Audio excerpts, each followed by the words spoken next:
All right, we are live. Home of the Hustle, Eddie Martin, Tammy Kling, Drew Riess. We're live here in Dallas, Texas, on site. Normally, you know, obviously I don't do this and fly out here to meet people, but on my little tour of Texas, I managed to bring myself out here. So I'm going to use my tablet to share this thing out so we can get some folks in here before we get started. Make sure we're all on the same page here. If you could do that, we would much appreciate it. Share it, invite. There was a handful of people earlier that wanted to be invited to this thing, but it's very difficult to do that when I'm doing this. So appreciate you guys coming in here. This is Drew. Drew owns a company called Popular Inc. here in Dallas, Texas. You guys know Tammy from what we've been doing here for the last couple of weeks. Show him that shirt. So, Popular Inc., and he's got a tagline. Tell us about that tagline. It's because it is a popularity contest, and basically in sales, in anything, you strive to be the best, and sometimes your competitors will hate on you. They will basically call you out sometimes, and you know, in business, it's just people buy from people they like. And so I came up with that tagline, which obviously complemented the company's name, Popular Inc., because it is a popularity contest, and you choose to do business with people you like, and that's the number one thing you should always remember if you're in sales or trying to build a business. So make yourself likable, make yourself relatable, and approachable. Yeah, and if you do that, you'll build a tribe around your business, and people will literally do business with you wherever you go. It's all about branding. It is all about branding. And it's funny, like, because this social media world, everybody sees branding, and they're like, oh yeah, social media and branding and all this. You don't have social media. Yeah, that is so important. I don't. You know, I guess over the last 11 years, I thought it was more important for me to focus on the business and focus on my end goal. I knew exactly where I was going, and all the time I saw my peers spending looking at their phone or, you know, diving into conversations or just checking out people's profiles at night, I was working in a barn. So I didn't really see the need for it, and 11 years have gone by. I've been just fine without Facebook. I've heard a lot of cool things about it. Obviously, it's empowering. It does things like this, and I'm proud to be a part of this. But for me, it just wasn't a necessity. It wasn't a priority at the time. I told these guys maybe I'll get on someday when I need to start monitoring my kids, but they're only 4 and 1 right now, so I'm okay.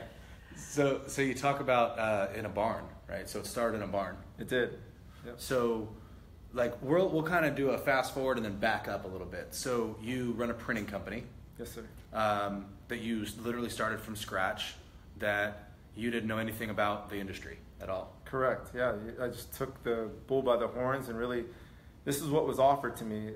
People ask me all the time, what were you doing before this? You know, it's been 11 years of success, and they're shocked when I say I was serving tables at P.F. Chang's, and that's where my path was going. And you've got to be open, you've got to have your eyes open, your head on a swivel, and when opportunities present, you've got to know and believe in yourself if this is the one, if this is the opportunity you've been waiting for in a lifetime. And I had a guy confront me about 11 years ago with a business idea that had gone south for him, but maybe a young, aspiring entrepreneur could resurrect such a thing, and I was capable of doing that. Long story short, you can buy the book in hopefully February.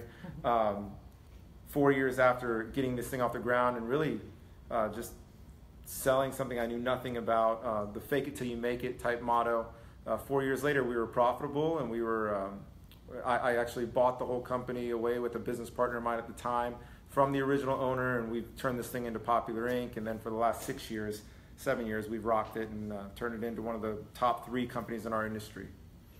It's amazing. So you didn't know anything about the industry, and you were serving tables at P.F. Chang's. Correct. So it's not like you were running around sales career and all this stuff. Right. So you got in and you just went and started calling on companies. I did.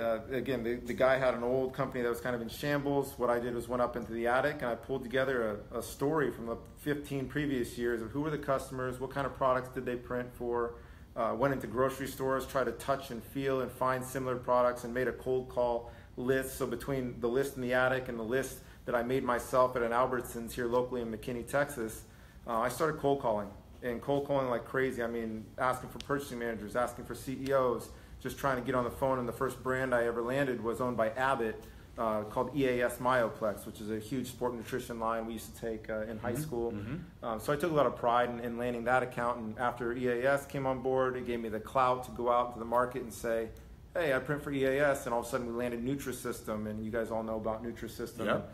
One led to another after another after another, and it's been a fun ride. So I'm looking at like logos and stuff that you got going on in here. It seems like a lot of network marketing companies do business with you. Yeah, we do, and mainly because our business model is so unique. In typical competition in this industry, we're competing with 3 to 4 to 6 week lead times, and our lead times are 2 weeks or less. So in the MLM industry, those companies like to move fast. They like to launch new products and get products out with very little notice and not understanding really the hierarchy and what needs to take place. Well, we're able to adapt to that business model, which is pretty much what our life has become in 2017. We want things accessible and we want it now. And a lot of these gray hairs, which I call them, the guys that own all the other printing companies in the country, still are in that 70s, 80s mentality of, well, they'll wait 6 to 8 weeks for their packaging. And I think that's why it's been so easy for us to obtain new customers, for us to grow by word of mouth. I'm the only sales rep, or have been the only sales rep for 11 years until just recently I hired a girl I'm training, but I've sold over $100 million in packaging when I knew nothing about it, because there's that much of a need for a guy that actually is in tune with where the market is going. Yeah, well, and I think you hit it on the head. I mean, business is changing, right? Times are changing. You got the gray hairs out there thinking the customer needs to be doing business the way that they do business, right? And you're thinking, no, I need to do business the way the customer wants me to do business, right? Right. So you can get it out in front of them, and because you move fast and nimble and you're quick to pivot and turn, you end up with the business, right? Right. There's probably several of you on here that are in the network marketing companies. There's a big MLM community kind of around what we do that you do all the printing for. Absolutely. Right. I mean, anyone from Monovi to Yoli to Jeunesse Global to Advocare, I mean, you name it. Yeah, Lavelle, Advocare. Lavelle, just anyone. I see some protein we powders, Spark, sport nutrition. So again, our focus at Popular Ink is doing things the right way, doing things better than the other printing companies as far as the safety and regulation standpoint. Our traceability programs are insane. So that's another marketing and sellability, something we can sell above our competition, because a lot of those gray hairs are just your traditional old label companies that print stickers that go on the outside of bottles, trying to do what we do. We really went the extra mile to make sure that we were within compliance, that we're where the FDA is going, so that all the products that are produced out of here are the safest, and if anything goes sideways, we can trace it all the way back to the resins that we buy from DuPont. Wow. I love the traceability. Can you tell us just a little bit more about that, because that sounds very innovative? Yeah, again, what we do here at this facility is all food grade. It's all basically the sealant layer is touching your product. If you think of a bag of chips, your chips are touching that sealant layer in there, and you're hoping that printed good came from a facility that was clean, that they manufactured things in a responsible manner. Liquids or chemicals weren't getting on that sealant layer, it wasn't touching the ground, yada yada. So all that protocol from the bag of chip, once the consumer grabs it, there's a lot code, there's an expiration date on there. If there's ever a problem with that bag of chips, they can contact the company that made the bag of chips, and they will then go into their database and go back to who did I order that chip bag from, where then they will contact a company like ours, and they'll say, I don't know, I can't tell, maybe it came from this order or that order. We can pinpoint it right down to what guy of mine ran the job, what batch of ink was on that package, what lot of material. I mean, all the way back to the point where before that film was ever even blown, what resin it came from DuPont. Wow. It was about a $350,000 ERP system we installed to allow us to do that. So heavy focus on accountability and on the process. Absolutely. Right?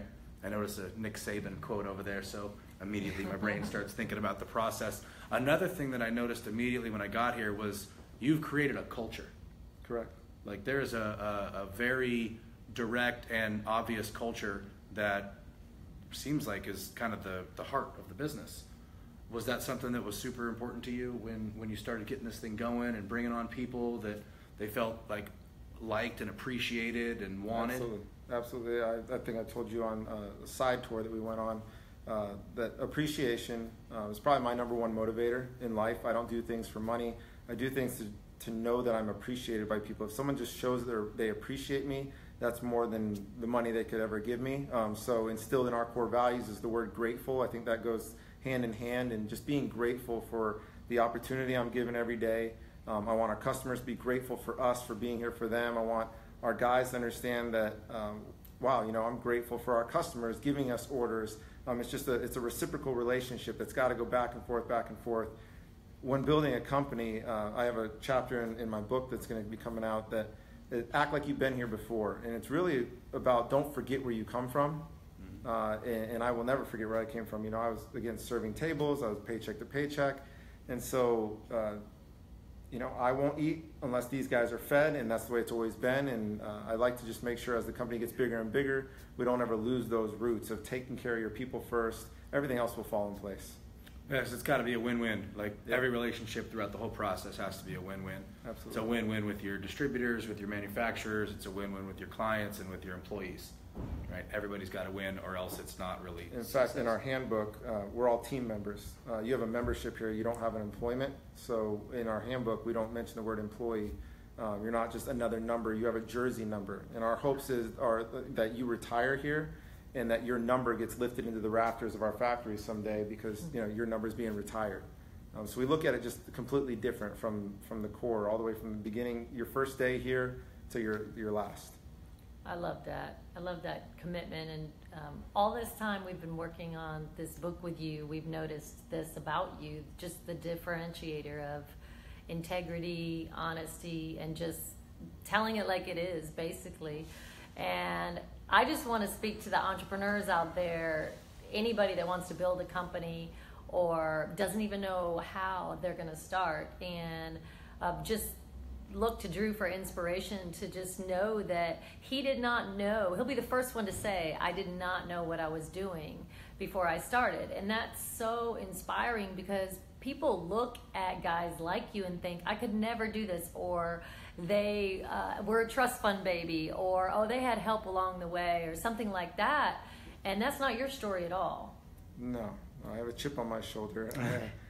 I have a fine line I have to walk because my kids are probably going to be looked at as the silver spoon kids, and those are the people that probably motivated the most to get here. My parents worked hard, Air Force, put themselves through college type thing, and we lived a middle class life. But no, I have a fine line I've got to learn how to balance. So I'll be leaning on mentors like Tammy, like several of my other mentors. But how do I make sure my kids understand work ethic, grind, and just what it really takes to be successful? Right, all of those things. And I've got my kids here today. We were old school, and the reason I brought my kids is because we just know that guys like Drew are going to be the best lessons if they can just absorb your life through reading books, sure, but also by listening to you and watching shows like Home of the Hustle. I mean, I know this show is going to be replayed over and over, but if you guys have any questions, I know Eddie's going to be taking questions, and if you guys have questions for Drew, now's the time. He is not on social media. That's another important lesson. Tell us about why you're not on Facebook. Just being laser focused. I never thought of it as a necessity. It was an extracurricular activity, and I didn't have time for it. Bottom line. Mm-hmm. This is great. Which is absolutely true. I mean, social media can be a couple things, right? It can be a waste of time, like a complete waste of time that just sucks life out of you. It can be something you leverage for a network, benefit towards business, or it could be something that you completely don't pay attention to in life and stay focused on, like actual business and what's going on. There's more than one way to skin a cat, right? There's more than one way to get the job done. There's positive ways to use Facebook, and I've seen people catapult their careers in doing using it the right way, but it wasn't needed in my market. So you kind of just look at what you're trying to create, and in my market, it wasn't going to be a tool to obtain more business, or to it wasn't going to help me at night running a press by myself.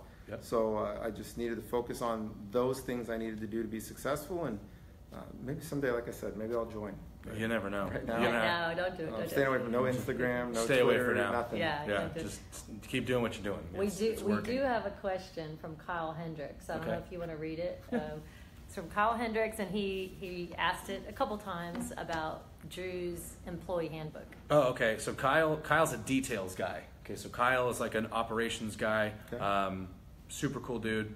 He says, how'd you structure your handbook? What were the top things that you had to have in there? I honestly went to a local restaurant that had a legit handbook, and I asked for the digital copy of it. Hospitality industry, again, P.F. Chang's being my background, and I used all kinds of analogies and morphed.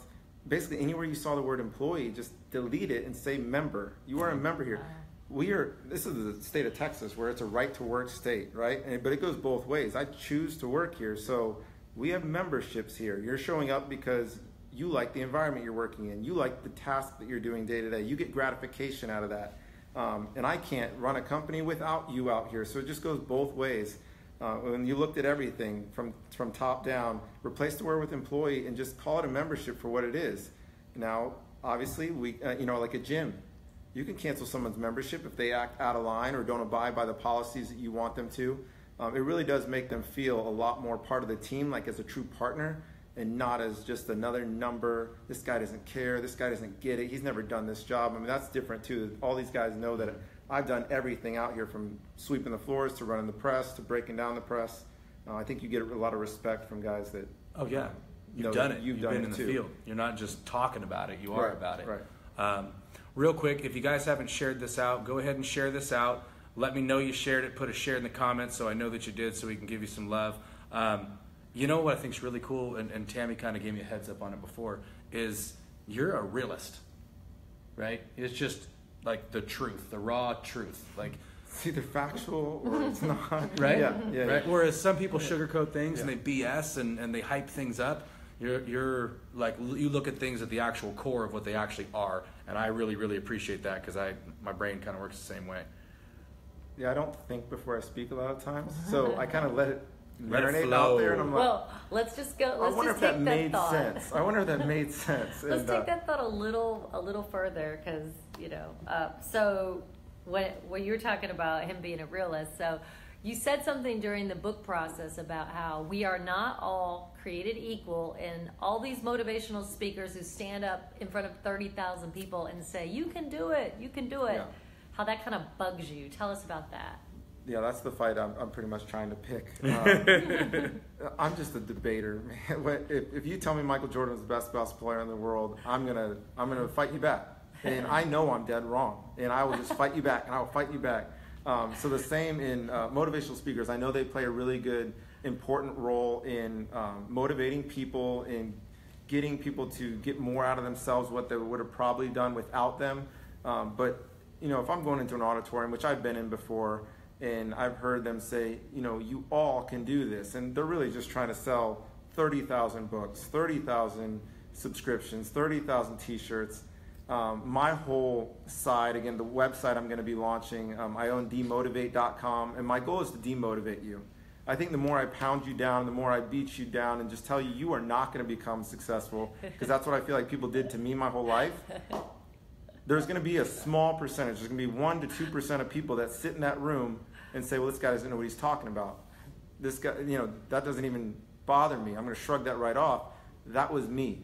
That was me. And every time someone put me down, every time someone told me I couldn't do it, I needed to hear that, because it didn't bother me. It was like, I know I'm going to be successful, and I'm going to show you.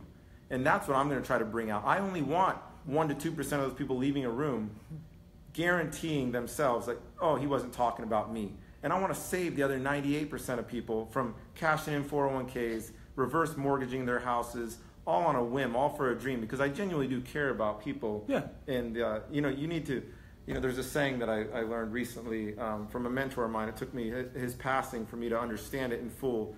But all things or anything is worth giving up for the ones you love, right? And if you love your family, and you're not a 1%er, don't risk their well-being. Don't risk their future. Don't risk the stability you have for them. That's good. Whereas if you know you're a 1 or 2%er, and you're sitting there, you're the 1 or 2%er, then stop wasting time. Get off your butt and go get it done. So anything's worth quitting for the ones you love, but you've got to understand what side of the coin you're on there. Be practical and self-awareness. Absolutely. Know who the heck you are, right? I'm with you. Like, everybody can't do it. No. Right. And that's just the reality of it. Just like everybody can't be Michael Jordan. I was just going to say, I love basketball, right? But I try every day. I'm not going to Around be the 2 guy, o'clock. right? Yeah. No, it's not going to happen. Some things are just what they are. And I love the fact that that's how you look at it, because that's the situation that you were in. Because it was the same way for me. Like, oh, whatever you think you're going to do, oh, you can't do that, oh, you can't do that, oh, you can't do that. And for that reason, I keep doing whatever I'm doing because I know that I am that, right? But if I wasn't, I know enough about myself to say, all right, no, I'm just going to go work at, Walmart and Be a greeter. Go get my blue-collar job and hang out here and just cash in my 401k in 40 years and hope it works out. But that's a big debate and big argument that goes on, especially you're not in the mix of the social media stuff. It's literally like a battle that goes on with these different personalities. Yeah. One says you can be a billionaire, everybody can do it. And the other one says be practical, sell all your crap online, and be happy. You don't have to work for somebody else. And who's right, who's wrong? I think the person who's honest with themselves is the one that's right or wrong. Absolutely. Versus whatever the message is that's coming to them. That's it. Right? So you need to be able to look in the mirror and say, this is who I am. And since he's not on social media, show him all the hearts he's getting. So these are all live people. Send him some love. Send him some hearts. I don't know what hearts mean. Okay. Light them up. So the hearts My mean... wife is probably watching. Oh, okay. That's okay. That's okay. The hearts mean just that they love what you're saying. And then the thumbs up. See, look at all the hearts you're getting. And What are the thumbs down? up. No thumbs down. wish You they don't had need a thumbs thumbs down. Oh, they don't even have one? No, they No, don't. but It's look too at- foo-foo. They want Look you at to all be the hearts happy. you're getting. It's messed So that's messed up. No. This See, is why millennials are entitled. demotivate. You need a thumbs down. Yeah. You'll create that, right? You'll create the thumbs down. They should. They should be able to tell you, I hate what you're saying right now. That's right. So, do we have any other questions? Yeah, I'm going I to bet scroll we have through a ton here of 'em. and see. Frank Sale says the dopamine hits. That's like all the research they've done. When somebody says they like something, it fires off, squirts off dopamine in your Oh. brain, Okay. and that's how people get addicted to social media. Oh, Is a sense of like accomplishment Makes sense. or being wanted. Anybody else have any other questions? I'm going to scroll back through here and see if we got some. I thought I seen one. advice for entrepreneurs. Yeah, while I'm looking here. You got anything? If somebody wanted to do what you do, Drew, what would you tell them? Even if because I know how people are thinking out there. I counsel people all the time who say, oh, I wish I could do what you do, or I wish I could do this, or I wish, what do you say to those people that say, I wish? Stop wishing. You either have to just get in the lane and go, or continue on. I mean, nothing's going to get done. You're not going to make progress sleeping. You're not going to get progress wishing and dreaming about what you have. Now, I listen to a lot of music, and there's an old song, the words say, before I had it, I closed my eyes and imagined. And yeah, that was true for me too. But I mean, when I imagined it, it was so real. I mean, I literally could just reach out and touch it. So I didn't waste any more time. I just got out of bed one morning and I just started grinding. If that meant going sleepless days, sleepless nights, just grind and go after it. And not knowing what you were doing. That's the key. You don't always know what that next step is. I used to say, while my competition was sleeping, that's when I was getting ahead, because I was so far behind the 8 ball. I just worked when I knew they weren't. Oh, that's Well, it's like everybody says, you got to get in a business that you're passionate about. Like it's got to have purpose to you, and that's great. And I agree. If you have something that you're passionate about and there's purpose, and you can build a business into it, fantastic. But that wasn't your story at all. Another part of the book where, again, don't do what you're passionate about. If you're passionate enough about your vision, if you're passionate enough about your end goal for your life, for your legacy, that's all you need to be passionate about. So if it was being a garbage man and starting a garbage company, I would have done it. All I cared about doing was getting to that utopia, getting to that picture-perfect life that I saw for a future wife before I ever even started dating my wife, future kids before I ever even had kids. That's what you need to obtain. That's what you need to have passion for. I don't care what the vehicle is to get there. Just Whatever gets you there. Take the avenue that gets you there. Yeah. I want to say one more thing about you that is so inspiring is I just brought my boys into your office, and there's a lot of entrepreneurs that have like this ball in office, and your office is so frugal. I mean, there's furniture from IKEA in there. I mean, it's remarkable to actually see somebody walk the talk and be uber successful, really. I mean, there's nothing at this point in life that you really need, and yet you're still in this little room that is a very frugal office. It's just an office. It's well done, by the way. Yeah. All right, we got a handful of other questions here. Share this out if you haven't shared it yet, and we appreciate that. Okay, so Brian Sherman says, what was your biggest failure while building your business, and how did you overcome it? My biggest failure? Well, I used to say I win all the time. And we experienced probably our first loss as a company, not diversifying ourselves fast enough. I don't think as any startup, you can really calculate that kind of thing, but if your client is 100% concentration, that's your first client, that's 100% of your business. Now you got to go get a second, a third, a fourth, and it's all prorated on, okay, how much are they going to do with you per year? And you still may have one customer that's 60% of your business, another that's 20, another that's 15, yada, yada. So getting ahead of that fast enough, because we did experience a setback once where a very large customer, about 33% of our business, kind of pulled the rug out from underneath us. And nothing that we could have controlled, nothing that really the customer could have. There's some politics in business that aren't fair sometimes, and we had that happen to us. It was the most challenging. It was the scariest time. It was a failure in my eyes because I feel like I should have foreseen that. I should have gotten ahead of that a little bit faster. But wow, nothing motivates R&D like a PO. So in that regard, nothing motivates you diversifying your company until the day you wake up and you're like, okay, it's either sink or swim. Yeah. So. Yeah, when a big chunk of your business goes away because it relied on one client. Yep. I always tell people, like, when I'm meeting them in sales and they want that big whale account. Yep. Like, that's great. What happens when the whale goes away? Frank wants to know, who did you follow or read when you were on the come up? Like, was there an author, anything that you got into, or I've never read a book in my life. Okay. I've actually wrote my junior term paper in high school on Dr. Seuss. He's Sweet. a children's psychologist, and my English teacher was his father was a children's psychologist, so the only necessity was I had to interview his father, and I had to read 5 Dr. Seuss books and then correlate the psychology behind them. So I've always been a schemer, a sleight of hand type guy, like how can I get around this? This is an obstacle in my way. So I've never read a book, but I guess I just watched and aspired to have things in lifestyles that I saw maybe on TV. But I will make a good point that it's kind of like, you don't have to have all the books in the garage that you're reading. You can have all the books in the garage that you actually wrote. So although he hasn't read a book, he is writing a book all on his own, which is incredible. So I'm just in the process of editing it right now, but he sent me this incredible manuscript that was just bang on. So you're definitely going to want to get that. Oh, and we have to go to the warehouse, so don't go away, because yeah, we have to check that we got out to for sure. take a peek in the warehouse. He rides his hoverboard all around the warehouse. We want to make sure we stay aware of time. Yes. What time do we have? It's about time to... We're at 30 right now? Okay. So we'll ask one more question, then we'll go check out the warehouse, and then we'll shut her down. This is an interesting question because you didn't say this, but he's asking this question. This is Cody, okay? And Cody owns a business in Kansas, I believe, okay? Gutters is what I think his business is. So he said, when did you start to over-leverage yourself?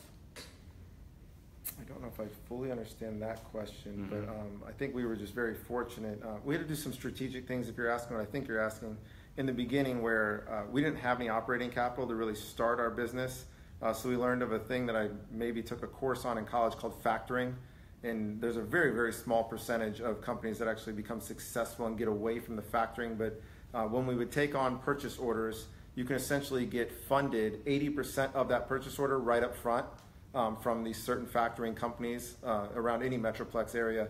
And so the moment the PO came in, we'd send it to the factoring company. They would give us 80% cash, which allowed us to go buy our raw materials, pay some labor, yada, yada. But that left us 0% error, rate for error. We could not mess up the job. If we did, we couldn't bill it in full. It was essential that we perfected the job, billed it, and then we're able to bill for it in full. When the payment came due from the customer, the check actually went to a PO box, which was owned by the factoring company. They took it, cashed it, took their 80% back, took 2.5% on top of that, and then to give us the rest of the money. It was a very difficult thing to do, and again, if you look up statistics of companies that are able to wean themselves off that bottle, it takes a constant amount of POs, it takes a constant amount of growth for you to be healthy enough to eventually just break that chain. And we became cash cows. We were really just sitting, we never took distributions. Again, we were very frugal, and we saved up hundreds of thousands of dollars in a bank because my business partner and I had never seen money like that, so we were nervous to spend it. And what we ended up doing was every year just pouring that all back into the company. Buy a new press, buy a new laminator, buy a new piece of equipment that we could modify onto the current press. We were obsessed. We were taking $26,000 to $36,000 salaries if we could every year. I mean, we were laser focused. So the over leveraging never became an issue for us. Yeah, we were very fortunate, though. I understand that a lot of entrepreneurs are faced with that. So 2 questions I want to ask. That don't require long answers. How important is sales in a business as an entrepreneur? Sales cure everything. There's nothing that sales can't fix. And your answer might be the same to this question. We're going to go check out the warehouse and just go walk around a little bit after this. But what would be the one piece of advice you would want to leave with somebody who is looking to start a business? Maybe they currently are employed somewhere and they're going to jump, or maybe they are in a business right now, they started and struggling and things aren't going well. What would be the one bit of advice, if it was short and sweet and to the point? What would it be? Just give it everything you got. When I say that, I mean everything you have. And I don't think, again, that the words don't stress exactly what I'm saying, but to the point where your heart, you can feel it thumping in your brain because you're physically exhausted. I mean, I pushed my body to the point of no return before, and scared myself, scared my family. You've got to be able to give it everything you've got, no matter what it is. If you're currently in it or if you're thinking about doing it, this is not something that's just going to show up on a silver platter for you, so go get it. Love that. Love that. All right, so we're going to go take a quick little tour. We'll pop that up. You want to grab that? And we'll walk out there. I can't touch so you can see kind of what's going on. You can't really touch the screen, no. Yeah. Pull the little rubbers tab. Yeah. Me fun? Yeah. Make sure it's live. Still live? Yeah. Still good? All right. Get the hoverboard. Yeah, just kind of walk out. I think it's cool that you roll around on a hoverboard everywhere. Easier. I got fasciitis. Oh, yeah? So here, real quick, explain this a little bit. Give me a little shot of this wall. This is our wall of This is appreciation. really cool. Wall of appreciation. So a lot of people will say, oh, Hormel, is your customer, but Hormel doesn't genuinely care about me. It's the people at those companies that mean something to you. So Barb Craig is the person that means something to me. I mean something to her. She's the one that sends me purchase orders. So you either spend $1 million with us, or maybe a mentor is on here that's giving me $1 million worth of advice. My best friend, who just passed away last weekend, has done more than that for me. So he was my first customer ever and taught me so many things where I would have probably reacted as a 24-year-old kid to a situation. He taught me how to handle it like a man. And yeah, that's what this is, Wall of Appreciation. We hope to have everyone's name tattooed, just for miles in this facility at some point. Yeah, when you showed me that, that was the coolest thing ever. So yeah, he's got a pool room in here. What's up, guys? What's going on? Don't mind us. You all right? Another employee break room. Everything going all right? I don't know Team member. Why is that in Spanish? I don't know, for you. I can read Spanish. So it might be a little loud out here, and we can't go into too much detail and walk around very much because, like we were talking about inside, quality control is huge. So we just wanted to walk out here and kind of point it out. Maybe he could, point to some equipment. We've got a 70,000 square foot facility right now. To just kind of recap, I started in an 8,000 square foot barn, and we moved in 2012 to a 24,000 square foot facility, and now we've basically tripled that in a couple of years. We do plan on becoming 140,000 square feet in the next couple of years, which is what this whole building is actually the size of, so we'll eventually take that whole thing on. We have one of the newest and state-of-the-art presses from Italy. We bought October 2016. We brought in from Milan, And then we brought in several other assets that complement it from either Italy or from Wisconsin, where a lot of this industry kind of thrives. So everything we do here, again, from candy wrappers to candy bar wrappers, chip bags, gel packs for your athletes who take nutritional supplements while they're maybe cycling a 100-mile race. That's what we specialize in here. It's fantastic. Well, hey, I appreciate the time. I appreciate the conversation. A lot of good stuff. I'm sure a lot of people learned a lot of things. And the tour around and just showing us and accepting us in. I love your business, man. I love what you have going on. And I really appreciate it. Really appreciate it. So, appreciate you guys sticking in. Home of the Hustle, Monday through Friday. I replaced Jason today, so tomorrow is going to be the Titan on Tuesdays, then Frank on Wednesday. Be sure to tune in. If you have any questions, you want to reach out to me, I'm happy to help facilitate that and get you the information that you need. But I appreciate you guys. Have a good night.